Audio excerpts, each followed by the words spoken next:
This is the Berman Method podcast featuring Dr. Jake Berman and physician assistant Jenni Berman. We are here to treat problems and not symptoms. Disclaimer, this podcast is for entertainment purposes only and not to treat anyone or to give medical advice. If you are interested in any information that we are giving and would like to use this for yourself, we recommend that you contact your primary care physician or reach out to us and ask us questions about yourself specifically. Enjoy. We are rolling.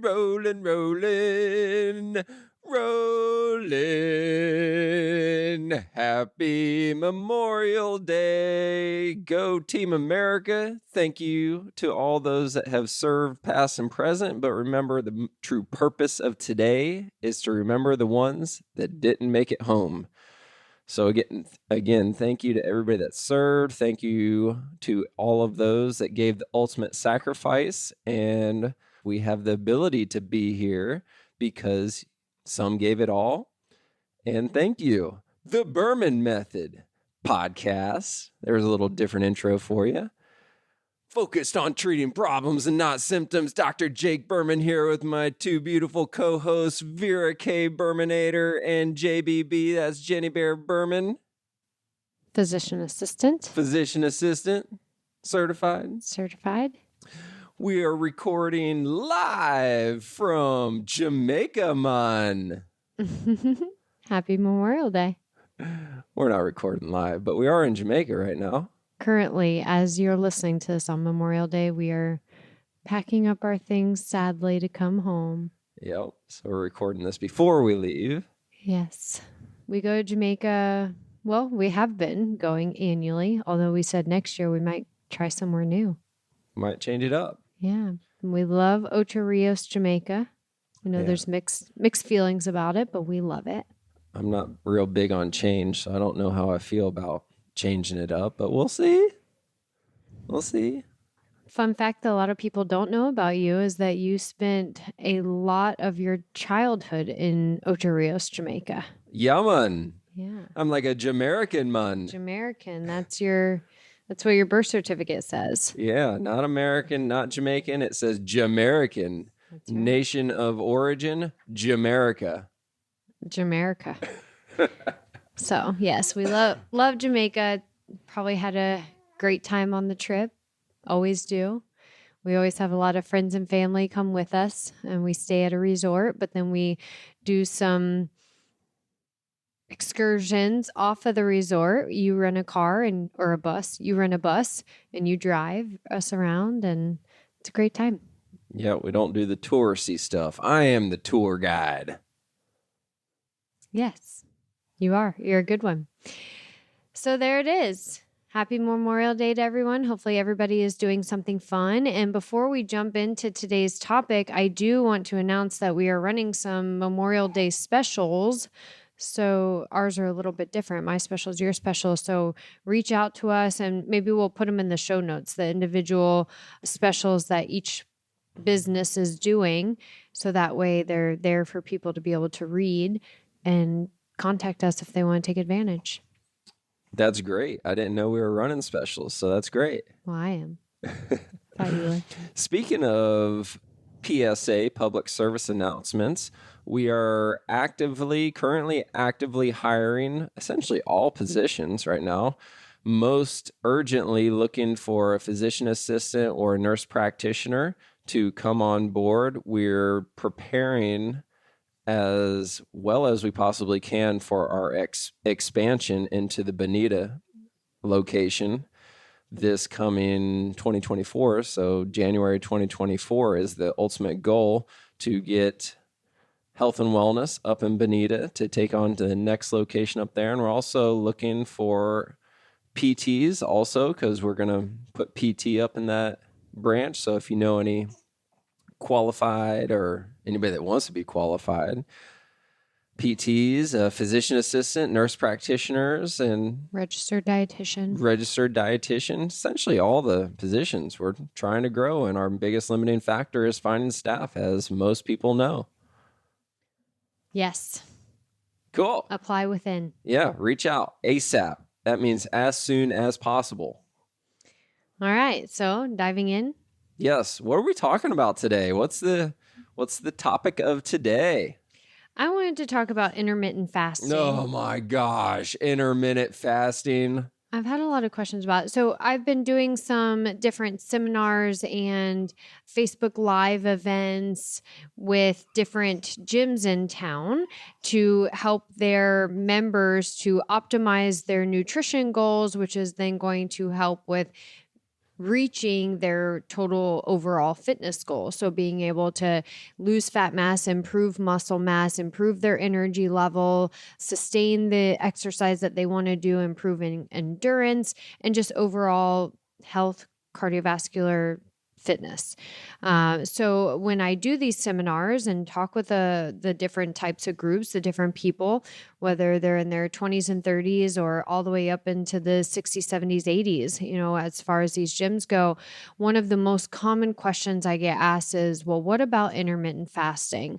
There's so much information on intermittent fasting. It's been it seems like it's the new thing to do. What do we think of it? So I wanted to talk about that a little bit more in detail. So to give you an idea, or just to explain a little bit, intermittent fasting, for those who don't know, means that you eat in an 8-hour window each day. That means you fast for 16 hours. So 16 hours, you're not eating or drinking anything except for water. And a lot of people also will count black coffee, as long as the coffee doesn't have anything added to it, no oils, no creamers, no sugars, no Truvia, no protein. As long as it is straight black coffee and water, you don't eat or drink anything else for a 16-hour period. Now, a lot of people who do the intermittent fasting, they, for instance, will eat from noon to 8 p.m. and then they don't eat anything from 8 p.m. until noon the next day. And for some people, it works, but let's talk about why it works and what actually, my recommendation is. So for a lot of people, it works because it's something that is scheduled. It's something that keeps them in a routine. It keeps them limited and just really keeps them accountable. That would be my biggest suggestion as to why the intermittent fasting works for a lot of individuals, just because it keeps them accountable to what they can eat, how often they're eating, and the total caloric intake that they're getting in the day. Okay. That's it? Okay. Yeah. Did you have a question? You just look like you're puzzled. No, I think the most challenging part is always what's defined as fasting or not, and you clarified that really well as far as water or just black coffee. The thing that I always struggle with is if you're eating from 12 to 8 p.m., does that mean that the last thing that you're shoveling into your mouth is at 7:59 p.m.? Or is that it? Correct. Yeah. So if you're eating in that 8-hour window of noon to 8 p.m., you are done at 8 p.m. Nothing else goes into your mouth after 8 p.m. Doesn't mean you start dinner at 8 p.m. and eat until 9. You're starting dinner at 7:30, and you're done by 8. Okay. I don't know if this is going to take us down a rabbit hole or not, and I don't even know if it's even relevant for this podcast or this episode. Doesn't it matter what it is that you're eating? For example, if you're eating a protein shake at 7:55, that's going to be digested really, really fast. Versus if you're eating a 6-ounce filet mignon steak at 7:55, that's going to take a lot longer to digest. Does that come into consideration when people are doing this kind of thing? Most definitely. And that's, where I was going to go to next with this whole idea of intermittent fasting. The problem with intermittent fasting is it doesn't tell you what your macronutrients, meaning proteins, carbs, and fats, should be for your body specifically. They just say, okay, you can eat basically whatever you want in this 8-hour window. Don't eat for the next 16 hours. It's going to help to stabilize your blood sugar, because let me give a background. Every time we eat, our body has to stabilize our glucose levels, our blood sugar levels. We release different hormones, one in particular, insulin, which comes from the pancreas to stabilize blood sugar. So the thought behind intermittent fasting is if we don't eat for a 16-hour period, we're not releasing those hormones, we're not releasing insulin, we're not releasing cortisol.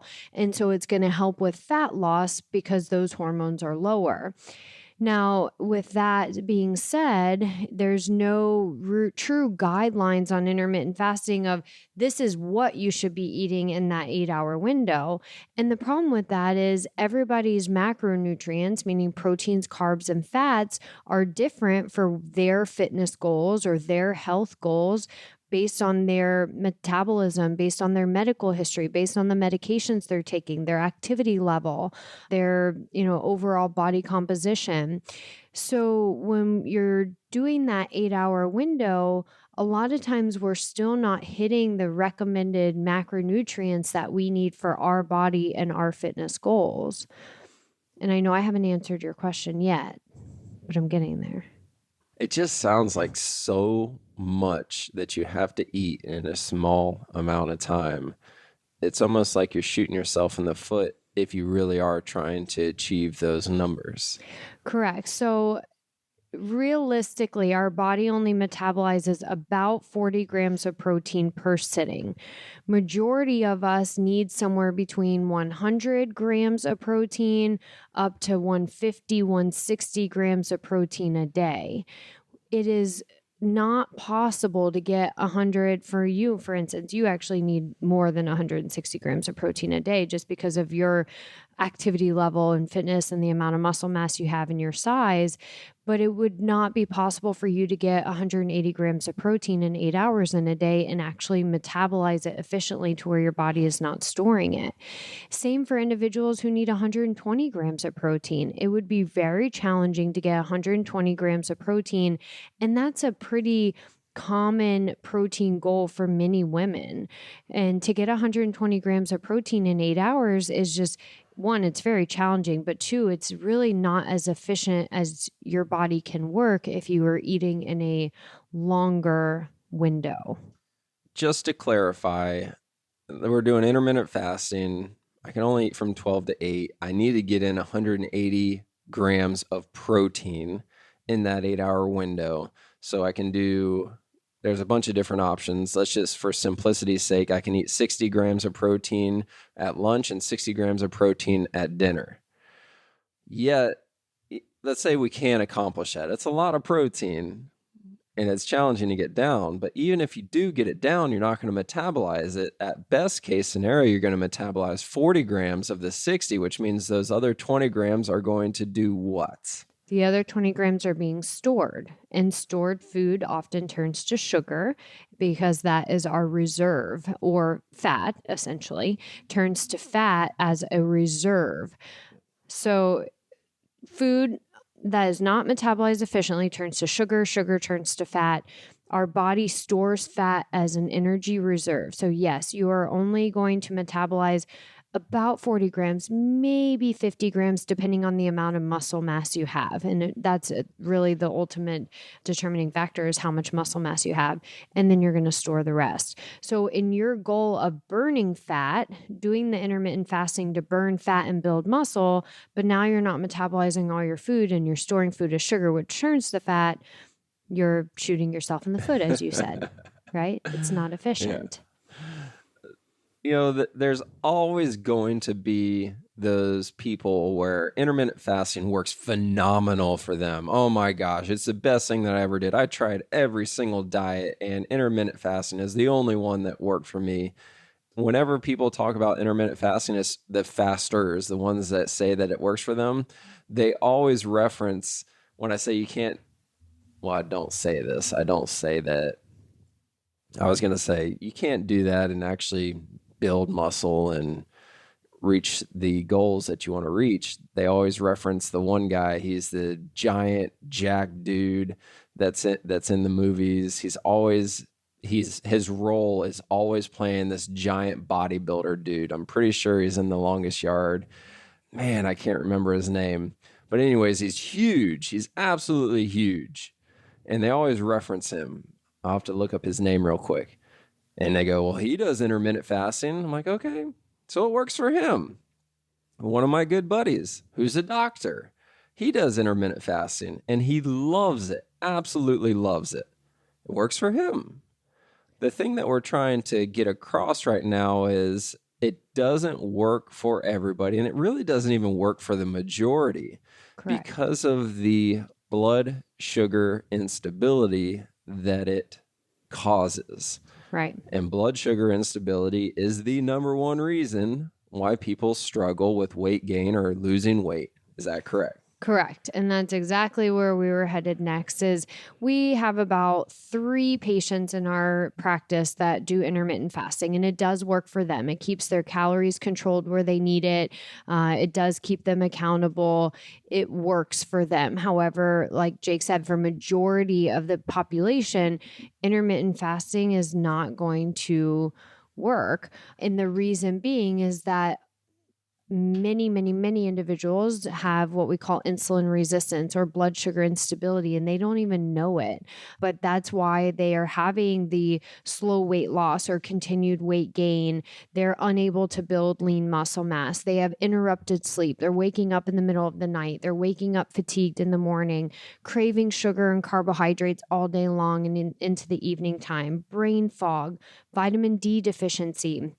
All of these things are symptoms of insulin resistance, and insulin resistance means that your body is not metabolizing your food efficiently. So you're storing food as fat again.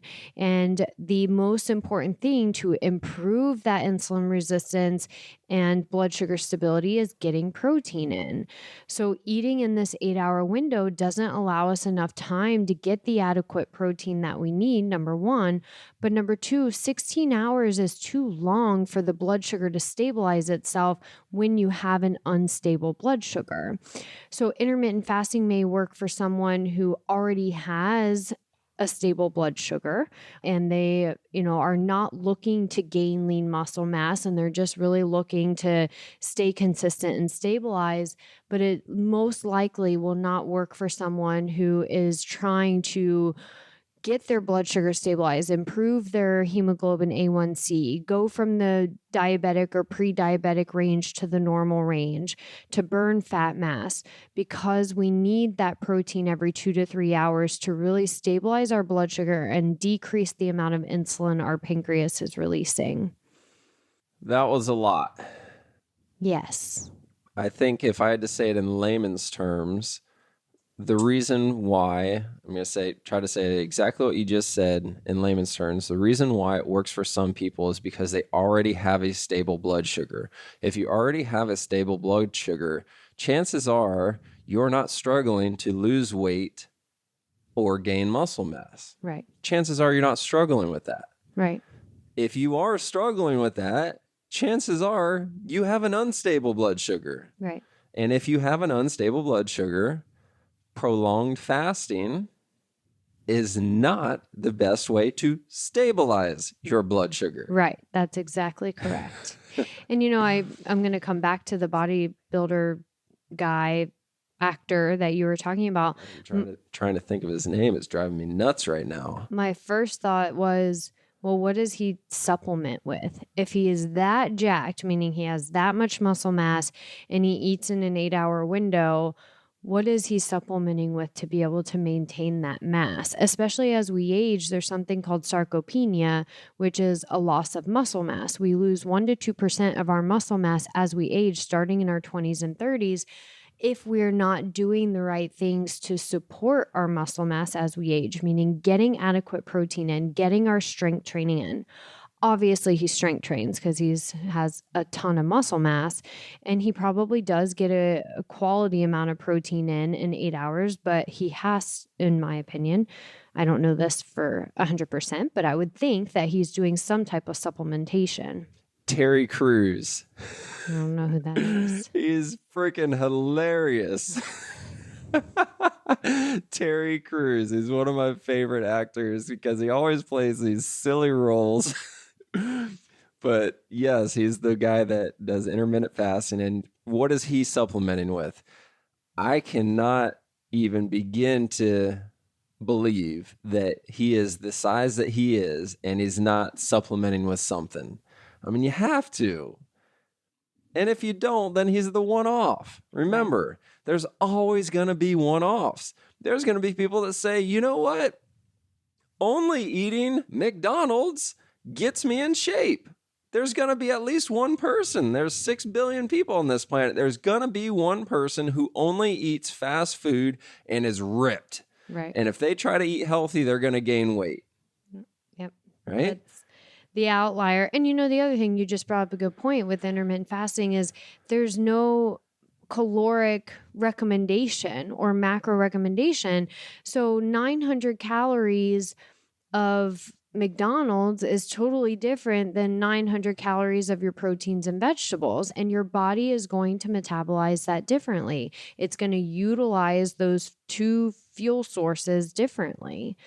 The thing that I think we should get to start wrapping this thing up here in a minute. I do want to share my story, though, when I use the CGM, the continuous glucose monitor. When Jenni first started the program, the continuous glucose monitor program, I was a guinea pig, and we put it on me, and it was shocking how high my blood sugar stayed throughout the night. Right. After dinner, we would go to bed. Yeah, and it stayed high throughout the entire night. Usually with blood sugar instability, it will crash, and that's why people wake up, is because your blood sugar crashes and your brain goes fight or flight. Got to wake up, and let's eat some calories so we don't die. But mine stayed high the whole entire night, and even when I woke up. And then I would go to the gym first thing in the morning, and it would drop a little bit, but it wouldn't really drop. Until you ate breakfast. Until I ate breakfast. And your breakfast every morning is? Oatmeal and a protein shake. Protein oatmeal and a protein shake. Yeah. Mm-hmm. And then it would drop. And we're going, what the heck's going on here? And long story short, when I started eating more protein for dinner and more vegetables for dinner, it dropped. I want to say like a rock, but it wasn't like a rock. It dropped healthy. Right. Like the way that it should have dropped. Right. And I thought, here I was thinking that I was consuming enough protein and enough veggies, but I wasn't. As soon as I started eating more protein and more vegetables at dinner, my blood sugar level dropped to a normal level below 100. Well, remember, because it was better. And then I said, I think you need to have a protein before you go to the gym in the morning. Oh, yeah, that was the next one. And that was when we actually got it to stabilize into a normal range. Bottom line, just wasn't getting enough protein all day. You were doing breakfast, which your breakfast is probably about 42 grams of protein. So he was doing breakfast and then doing a morning snack with protein, lunch with protein, afternoon snack with protein, and dinner when we first started this. But you would go to the gym fasted and then you wouldn't eat anything after dinner. And like you said, blood sugar was high all night. It was pretty unstable throughout the day too. It would rise and fall throughout the day. So we increased protein and fiber, vegetables, cooked veggies at dinner. Really, you almost doubled the amount of cooked vegetables that you were having at dinner. And the blood sugar through the night definitely got better, but still was not falling below 100 consistently. And so then we added a protein shake. So just a scoop of protein and water before you went to the gym in the morning to boost up your total protein content for the day, knowing that we couldn't really increase your protein at breakfast or lunch, right? Because you were already maxing out there, but added a protein shake before he went to the gym in the morning with just water. So 90 calories, 20 grams of protein. And that's when your blood sugar actually came down and stayed normal for the whole entire day for 24-hour periods. Yeah. So that was the crazy thing for me. And I won't say that I'm struggling with weight loss or muscle mass gain, but like anybody else getting closer to 40, I am getting a little fluffier in the stomach region. Jenni calls it my dad bod. No, I don't. Father figure, sorry. Calls it my father figure coming around. It's just not as toned as it was 10 years ago. A lot of people would say that's normal. However, if we didn't have the actual objective data behind it, we can see that it's actually not normal. There's a reason behind it. It's because my blood sugar was stable, but it was high. Right. So there's a difference between blood sugar instability, blood sugar stability, and blood sugar stability being in outside of the normal ranges. Correct. And as we age, we know hormones change. However, blood sugar instability and insulin resistance in men cause testosterone levels to go down. In women, it actually causes testosterone levels to go up because of something called DHEA, which is opposite in males and females. So if you're struggling in your 40s, 50s, 60s with low testosterone, and you're male, there's a great chance that you probably have insulin resistance and an instability of your blood sugar, or that your blood sugar is stable but high. I was like, stability, what kind of word can I put there? Stable but high. And as a female, yes, our hormones change, but that doesn't mean that we need hormone replacement to be able to lose weight or to sleep. We need to focus on the proper macronutrients to stabilize our blood sugar. And our macros change as we age because of the muscle mass changing, because of our activity level changing, because of our medications changing.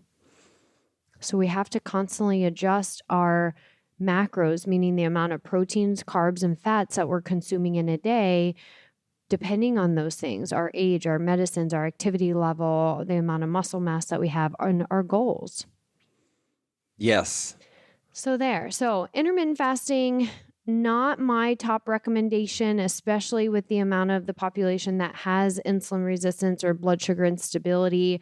I think, in my opinion, eating on a 12 to 14 hour window, or getting a 12 to 14 hour fast, is typically my recommendation, which means we eat in a 10 to 12 hour window, which provides much more time to get the adequate lean proteins, the ability to spread the proteins out over that 10 to 12 hour period so our body actually metabolizes it efficiently to improve blood sugar stability, which then will improve our ability to burn fat and gain lean muscle. Yes, intermittent fasting works for a handful of individuals, but typically not the top recommendation. Yep, doesn't work for the majority. Cool.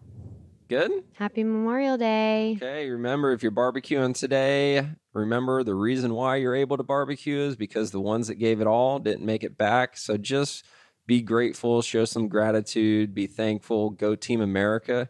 And I haven't said this in a while. If you're not patriotic and you don't like America, you can get the hell out. Okay, ciao. See ya. Thank you for subscribing on your social media and podcast platforms to the Berman Method. Dr. Jake Berman with Berman Physical Therapy and Jenni Berman, Physician Assistant with Berman Health and Wellness. You can find more information on our website, www.bermanpt.com for physical therapy, bermanpt.com/wellness for the health and wellness.